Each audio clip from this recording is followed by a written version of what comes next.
नमस्कार दोस्तों।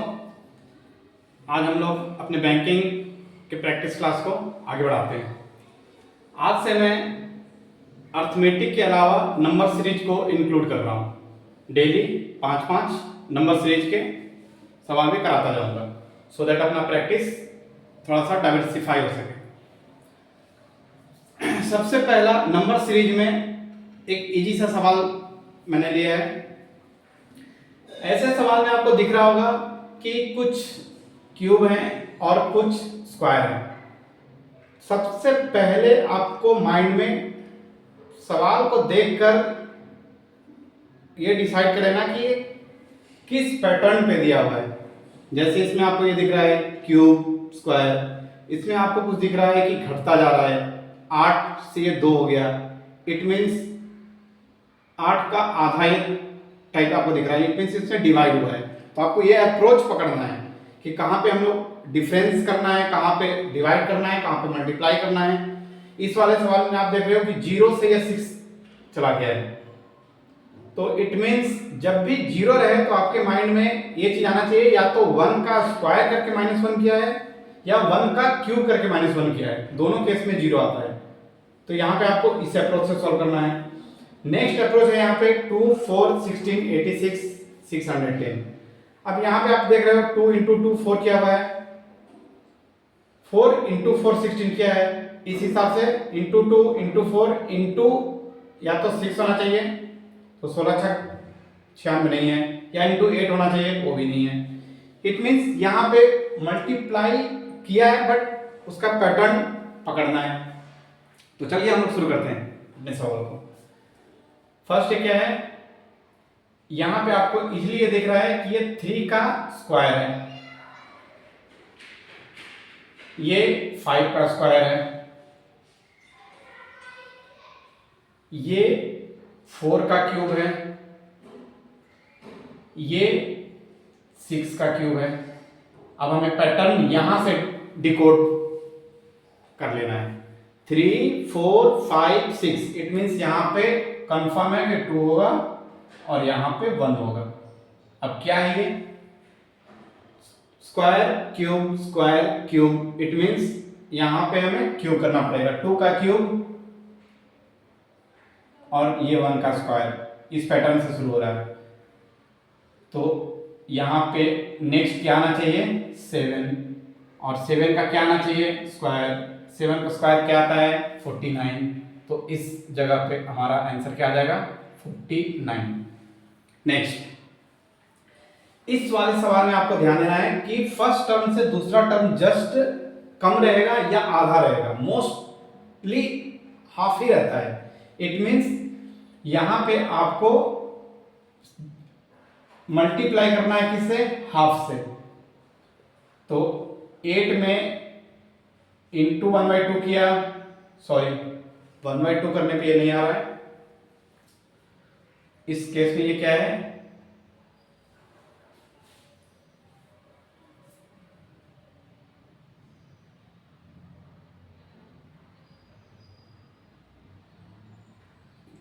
यहां पे 4 आना चाहिए।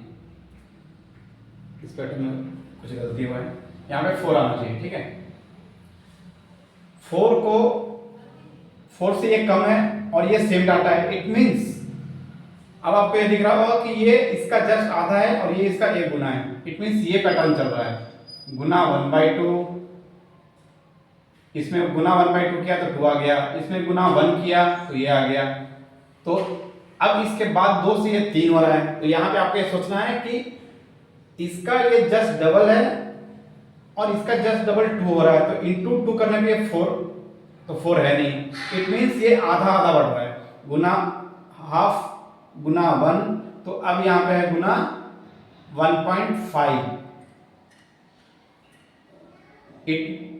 1.5 का मतलब होता है 1.5 गुना, तो 2 का 1.5 गुना 3 हो गया। अब इसमें गुना करना है 2, तो 3 × 2 = 6 हो गया।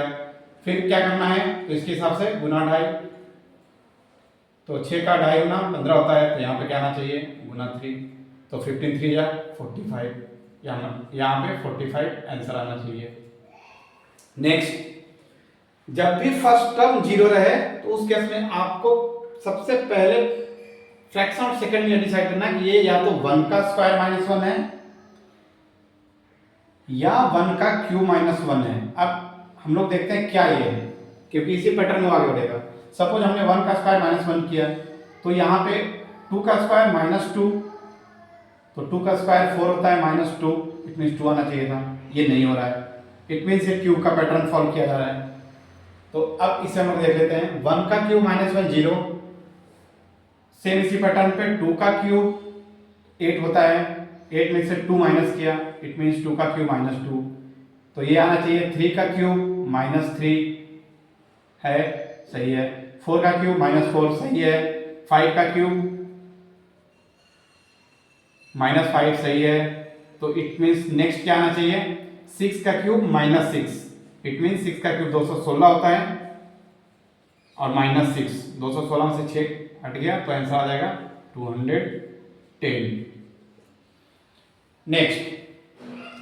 नेक्स्ट पैटर्न है 2 4, यानी इससे जस्ट डबल किया है, 2 इंटू 2 इंटू 4, तो इस पैटर्न पे या तो इंटू 6 होना चाहिए, 2 4 6, या इंटू इसका डबल, ये इसका डबल किया तो ये इसका डबल, तो ना ये 6 में 86 आ रहा है और ना ये 8 में 86 आ रहा है, इट मीन्स ये पैटर्न नहीं है, 2 4 6 वाला पैटर्न मल्टीप्लिकेशन में नहीं है। बट ये हम लोग को यहाँ पे श्योर पकड़ना है कि चूंकि संख्या बहुत तेजी से बढ़ती जा रही है, इट मीन्स ये मल्टीप्लाई ही है। तो अब इस पैटर्न को डिकोड करना है।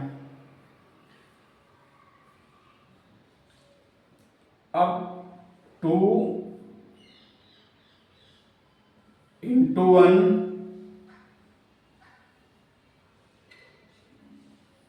2 इंटू 1 और प्लस 2 करने पे ये 4 आ रहा है, ठीक है, ये पहला टर्म हो गया। तो दूसरा टर्म को क्या किया जा रहा है, 4 इंटू 1 और प्लस 2 करके देखते हैं, 4 इंटू 1 4 प्लस 2 6 नहीं आ रहा है, इट मीन्स 4 इंटू 2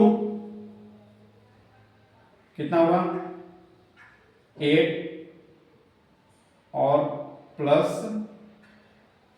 2 करने पे नहीं आ रहा है, 10 आ रहा है, यानी इस 2 का अगर 4 गुना भी करते हैं तो 4 2 जा 8 प्लस 4 12 ही हो रहा है, इट मीन्स इस पैटर्न पे ये नहीं है। तो किस पैटर्न पे है,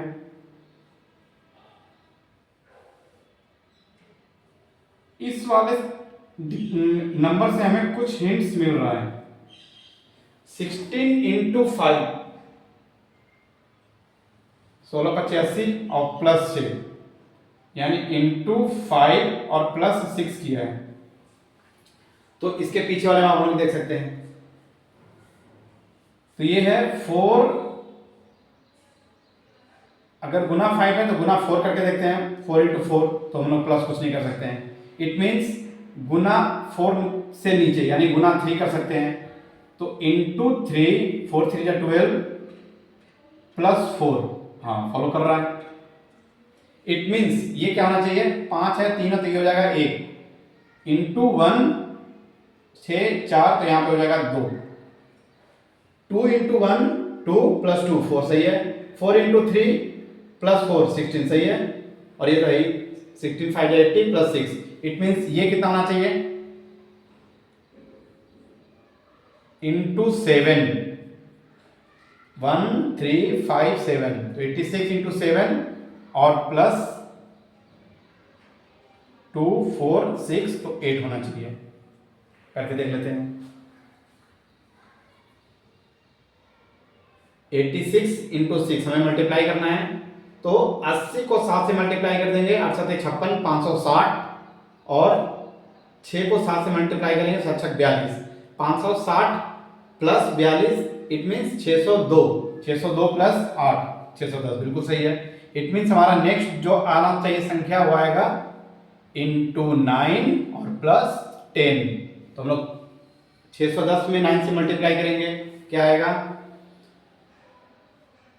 9 6 54, यानी 600 को अगर 9 से मल्टीप्लाई करेंगे तो 540, और 10 को 9 से मल्टीप्लाई करेंगे तो 90, 540 प्लस 90 630, 630 और प्लस 10 640। ये थोड़ा सा यूनिक टाइप का सवाल था, इसलिए मैंने ये लिया था। ये लेवल धीरे धीरे ऐसे ही बढ़ता है। नेक्स्ट सवाल में आते हैं। 12 इंटू 2 24, बट 24 इंटू 2 48 नहीं हो रहा है, मल्टीप्लाई खत्म। अब हम लोग ये देख रहे हैं कि ये उतना फास्ट तरीके से नहीं बढ़ रहा है, इट मींस इसमें डिफरेंस या प्लस का पैटर्न चल रहा है। तो हम लोग इनका डिफरेंस देखते हैं। 12 और 24 का डिफरेंस 12, 24 और 44 का डिफरेंस 20, 44 और 74 का डिफरेंस 30। हमें कुछ पैटर्न दिखा, 12, 20, 30, यहाँ पे नहीं पता और यहाँ पे नहीं पता। अब हम लोग इनका डिफरेंस निकालते हैं, डबल डिफरेंस पे हो सकता है काम हो। इनका डिफरेंस 8, इनका डिफरेंस 10, तो इनका डिफरेंस होना चाहिए 8, 10, 12। इट मीन्स यहाँ पे 42 का डिफरेंस होगा और यहाँ पे 2, 2, तो 2 यहाँ पे आना चाहिए। इस हिसाब से 14 का डिफरेंस, तो 42, 10, 52, 4, 56। देखते हैं क्या पैटर्न फॉलो कर रहा है। 4, 2, 6, 7, 4, 11, 116। 116 में 56 ऐड करते हैं, 56, 6, 62, 10, 72। करेक्ट, पैटर्न फॉलो कर रहा है। इसका एक और पैटर्न है, वो भी आप लोग देख लो। 12, 20, 30, 42, 56 ये एक अपने आप में यूनिक पैटर्न बनाते हैं।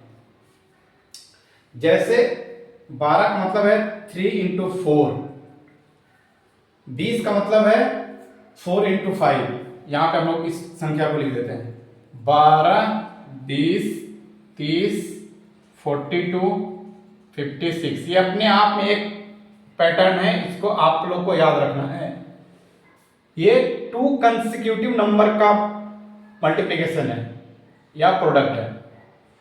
Means 3 into 4 12, 4 into 5 20, 5 into 6 30, 6 into 7 42, 7 into 8 56, ऐसे ही 8 इंटू 9 72। मीन्स इस पैटर्न को आपको याद कर लेना है, ये कई जगह आपको काम आएगा। और इसके अलावा नंबर सीरीज में आपको क्यूब, सपोज एक सीरीज ये दिया हुआ है 101, 120, 145, 168, तो आपको क्यूब और स्क्वायर भी याद रहना चाहिए। इसमें एक पैटर्न फॉलो किया जा रहा है, उस पैटर्न को डिकोड करते हैं। तो जब भी ये किसी के स्क्वायर के आसपास की संख्या हो तो हमें ये पकड़ लेना है ये 10 का स्क्वायर है। तो क्या किया जा रहा है, +1 हो रहा है इसमें। ये 11 का स्क्वायर है, तो बट इसमें क्या हो रहा है, -1 हो रहा है। ये 12 का स्क्वायर है, इसमें क्या हो रहा है, +1 हो रहा है। तो ये 13 का स्क्वायर है, -1 हो रहा है।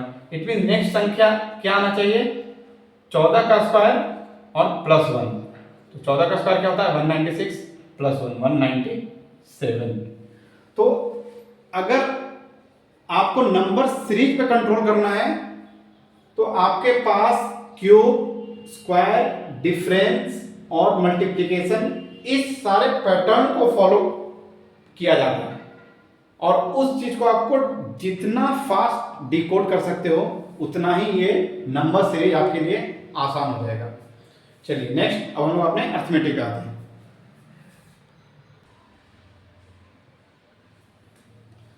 नेक्स्ट, अब हम लोग अपने अर्थमेटिक के सवालों का आ जाते हैं। ये सवाल देखिए, ये भी एक बहुत ही प्यारा सा सवाल है। जब भी प्रॉफिट एसपी पे कॉल किया जा रहा है तो वो सवाल अपने आप में यूनिक हो जाता है। या एसपी का कोई भी परसेंटेज एज ए प्रॉफिट या एज ए खर्च कुछ भी दिखाया जाए। इस सवाल में क्या है, if one shopkeeper calculate his profit on selling price and another on cost price. दो शॉपकीपर हैं, एक सेलिंग प्राइस पे करता है और दूसरा कॉस्ट प्राइस पे करता है। और both claim 20% as a profit, ठीक है, दोनों ही 20% का प्रॉफिट बता रहे हैं। Find the difference of their profit if SP is 3000, यानी दोनों केस में एसपी हमारा 3000 ही है, तो हमें उनका एक्चुअल प्रॉफिट का डिफरेंस पता करना है। सबसे पहला हम लोग यहां से इस स्टेटमेंट से चलते हैं। 20% दोनों को प्रॉफिट हो रहा है, बट एक एसपी पे कैलकुलेट कर रहा है और दूसरा सीपी पे कैलकुलेट कर रहा है। तो पहले वाले केस में आ जाते हैं। प्रॉफिट इक्वल टू 20%, 20% का मतलब ये होता है 1/5। 1/5 मतलब क्या हो गया, ये 5 को एसपी मान रहा है पहला वाला बंदा, और तब वो प्रॉफिट 1 रुपये हो रहा है। इट मींस इस केस में हमारा क्या हो गया, एसपी 5 और उस पे 1 रुपये का प्रॉफिट है, तो हम लोग जब प्रॉफिट हटा देते हैं तो वो हमारा सीपी आ जाता है। तो जब इस केस में हम लोग 1 रुपये को माइनस कर देंगे तो वो हमारा सीपी आ जाएगा। तो सीपी इक्वल टू इस केस में आ गया 4। बहुत बढ़िया। नेक्स्ट दूसरे केस में सेम यही चीज है, प्रॉफिट, बट वो सीपी पे काउंट कर रहा है। इट मींस 5 को वो एज ए सीपी लेके चल रहा है और 1 रुपये उसे प्रॉफिट हुआ है। तो जब सीपी 5 है दूसरे केस में और 1 रुपये का प्रॉफिट है, इट मींस सीपी पे जब हम लोग प्रॉफिट को प्लस करते हैं तब हमें एसपी मिलता है। तो इस केस में हमें एसपी हो गया ये 5 + 1 इट मींस 6। बहुत अच्छा। बट अब ये क्या बोल रहा है कि से एसपी इज 3000, दोनों केस में हमारा एसपी क्या है, 3000 ही है, बट यहाँ पे एसपी 5 है और यहाँ एसपी 6 है। इट मींस एसपी हमें सेम करना पड़ेगा। तो सेम करने के लिए 5 में 6 से मल्टीप्लाई करेंगे तो ये 30 हो जाएगा। तो ऑब्वियस सी बात है 6 में इससे मल्टीप्लाई किया जाएगा। 6 में 5 से मल्टीप्लाई करेंगे तो ये 30 हो जाएगा। तो ऑब्वियस सी बात है इसमें भी 5 से मल्टीप्लाई करेंगे। अब हम लोग नया रेशियो देख लेते हैं। तो यहाँ पे हो गया 24 और ये हो गया एसपी 30। यहाँ पे हो गया 25 तो यहाँ पे एसपी हो गया 30। ठीक है। अब इसका प्रॉफिट कितना हो रहा है, सीपी 24 है, एसपी 30 है, इट मींस इसका प्रॉफिट हो रहा है 6 यूनिट का। सीपी 25, एसपी 30, इसका प्रॉफिट कितना हो रहा है 5 यूनिट का। It means difference of the profit is 1 unit. Difference of profit equal to 1 unit. अब उस 1 यूनिट का वैल्यू हम लोग इजीली निकाल सकते हैं। क्योंकि 30 का वैल्यू 30,000 है, क्वेश्चन के अकॉर्डिंग 30 का वैल्यू 3000 है, इसलिए 1 का वैल्यू 30 से काटने पे आ जाएगा 100, इसलिए 1 यूनिट का वैल्यू 100। तो इस तरह के सवाल को इस अप्रोच से हम लोग सॉल्व करते हैं।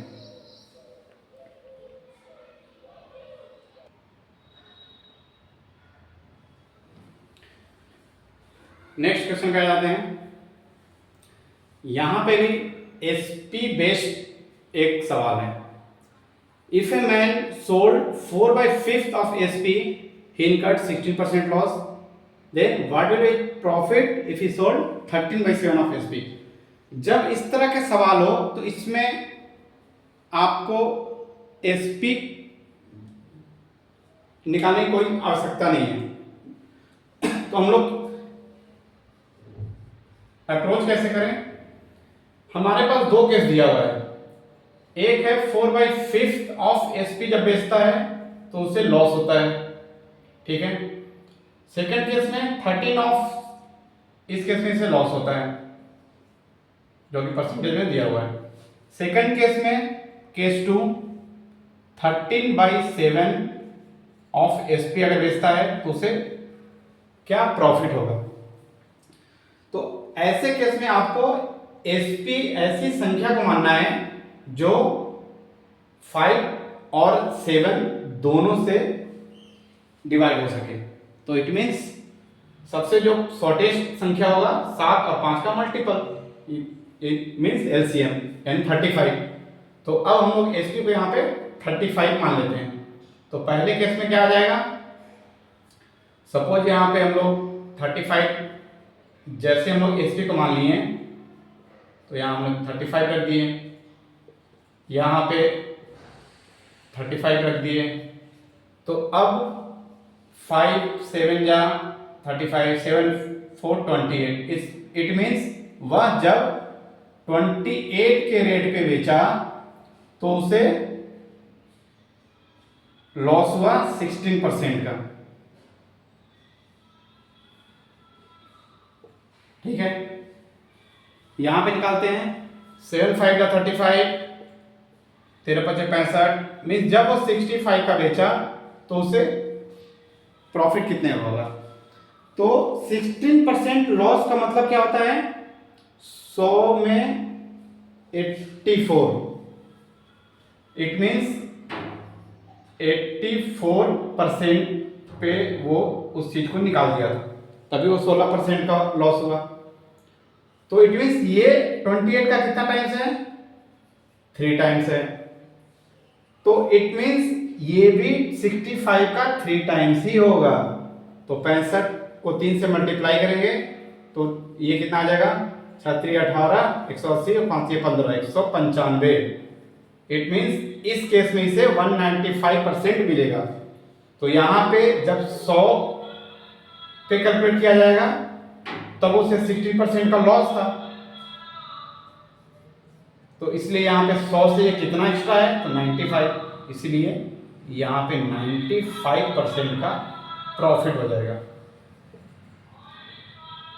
ये हमारा सबसे इजीएस्ट मैनर है इस तरह के सवाल को सॉल्व करने का। आप यहाँ 35 की जगह कुछ भी रख सकते हैं, बट चूंकि कैलकुलेशन को इजी बनाने के लिए हम लोग इसके डिनोमिनेटर का एलसीएम ले लेते हैं और उसके मल्टीपल में कोई भी संख्या, आप 35 रख लो, 70 रख लो, 140 रख लो, सेम यही आंसर आएगा।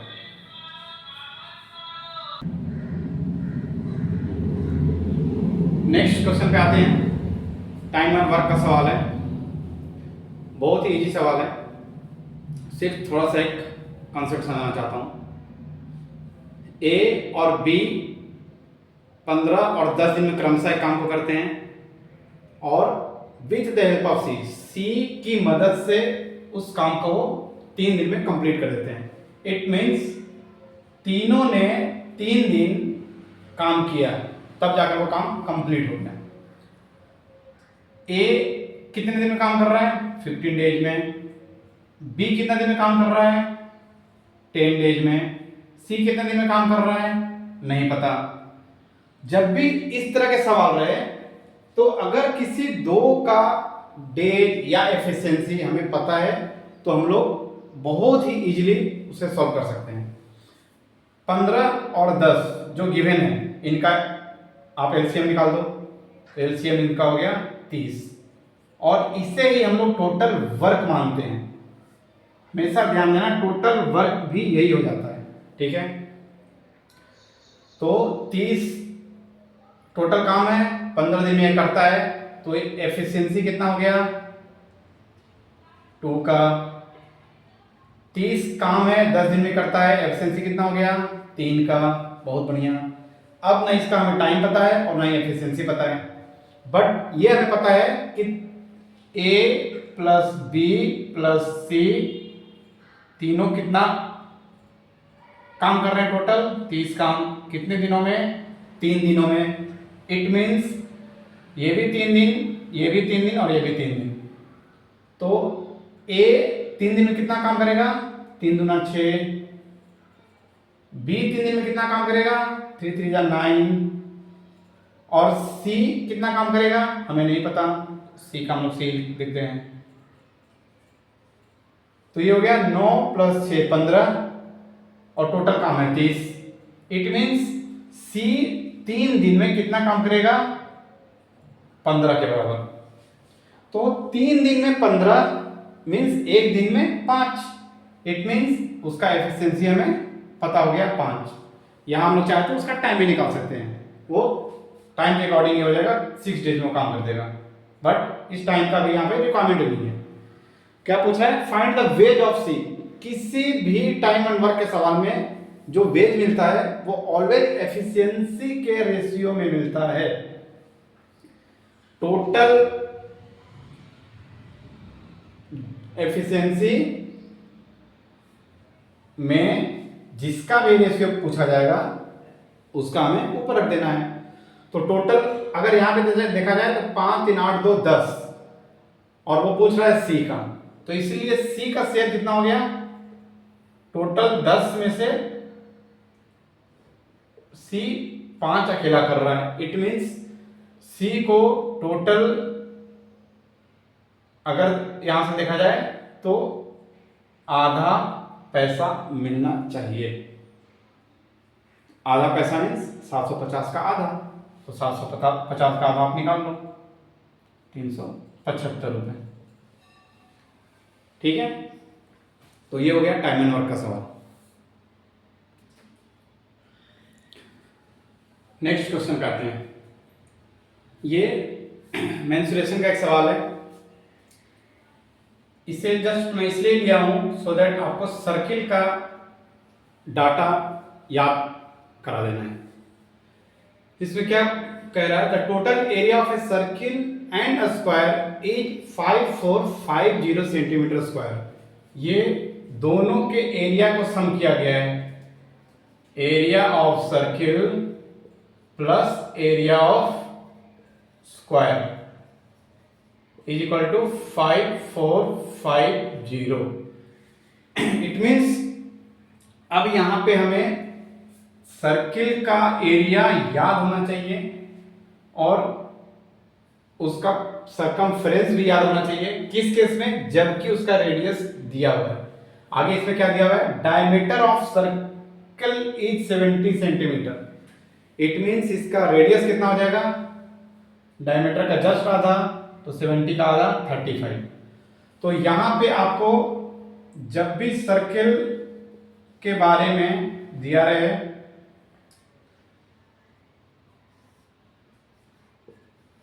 एरिया और सरकमफ्रेंस, ये आपको याद कर लेना है। सर्किल का जब रेडियस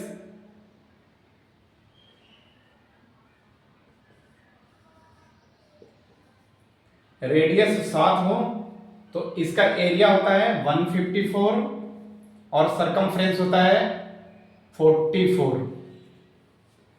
जब इसका रेडियस 14 हो यानी ये दुगना होता है तो एरिया 4 गुना बढ़ जाता है, तो 4 गुना करने पे ये 616 आ जाएगा और सरकमफ्रेंस दुगना होने पे सरकमफ्रेंस भी दुगना ही होता है, तो 88।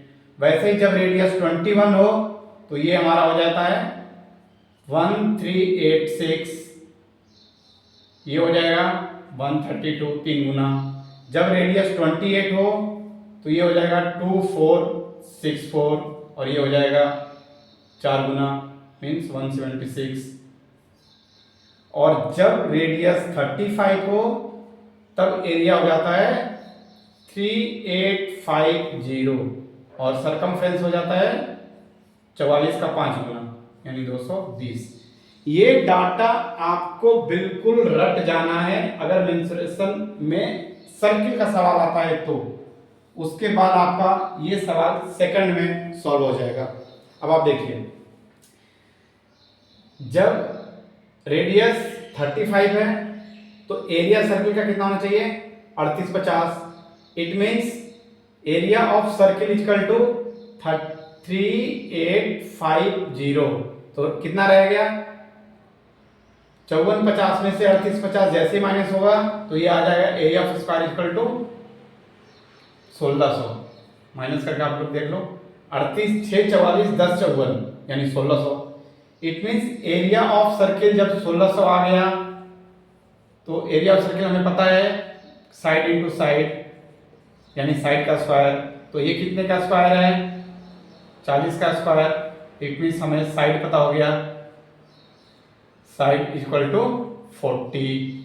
तो जब हमें साइड 40 पता चल गया तो अब हमें इसका पेरीमीटर भी मिल जाएगा। 4 से इससे मल्टीप्लाई करने पे 4 इंटू 40 करने पे हमारा इसका पेरीमीटर आ जाएगा 160।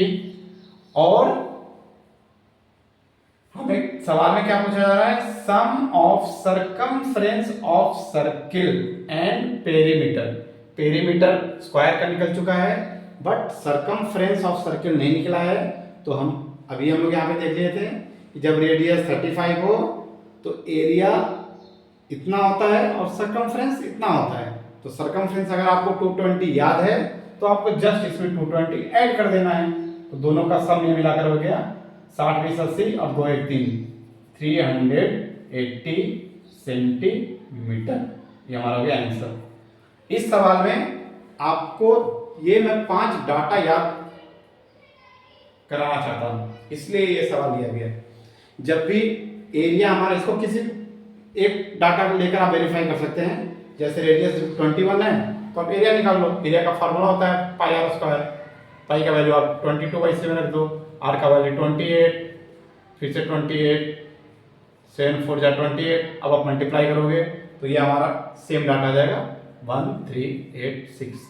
मीन्स हर बार आपको कैलकुलेट ना करना पड़े, इसीलिए आपको सर्किल का ये 5 एटलीस्ट 7 14 21 28 और 35 का एरिया और सरकमफ्रेंस दोनों ही याद रहना चाहिए।